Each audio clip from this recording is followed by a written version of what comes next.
Tolosako Eduardo Mokoroa udal musika eskola Kaldereroetako kontzertua emango du. Zer ikusi ahal izango du gaurkoan oholtza gainean? Kaldereron abesti batzuk eta inauteritakok, ja pixkat martxan sartzeko. Badakigu emanaldiak bizati izango dituela, ezta? Bai, hasiera baten izango dira kaldereron atatzen da beste talde badala flautak eta akordeoiak, eta gero ja izango da banda eta banda eta korua. Bueno, horrelako ikuskizun bat emateko ensaio asko egin dituzu edo? Bai, aurrena alde batetik koruak bere kontua kantak ikasi, bandak bere aldetik bere kontua kantak ikasi, eta gero denak batea, bi astetan ensaio desberdinak. Zenbat pertsonek parte hartzen dute guztira?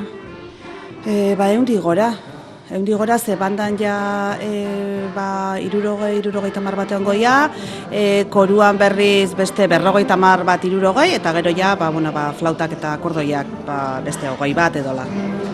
Ikasleak pozik egongo dira Tolosan emanaldia izateagatik, eta Tolosarentzat horren beste garrantzia duten abestiak interpretatzeagatik, ezta? Bai, hasiera baten egiten genuen berandugo kontzertua, baina ikusi genuen inauteri gainean eta ez zala oso ondo gelditzen, orduan erabaki genuen Kalderero bezperan beti egiten dugu kontzertu hau, pixkat martxan sartzeko.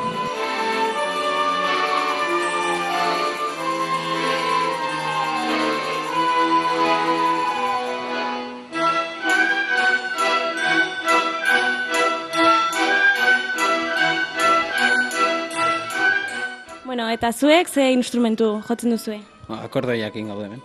Bai, biak akordoiak. Eta zenbat urte damatzazue jotzen? 8, ez? Honekin 8. Bai, 8.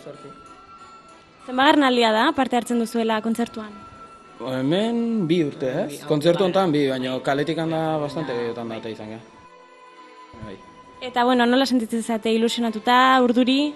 Nerbiok beti otea, ez? Naiz askotan egon, baina ondo, normalen. Giro politia otea, osake, ondo. Jende asko espero duzue gaurkoan? Lehen urtean desente eta hori zian, eta pentsatze du baiet.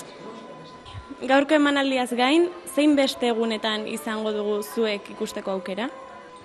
Bai, bihar 7 atatzea Tolosatik bueltan, eta hortaz aparte inauteritan, nahiko desente urte guaz, astelenitan atatzen, goizez bueltaka Tolosatikan.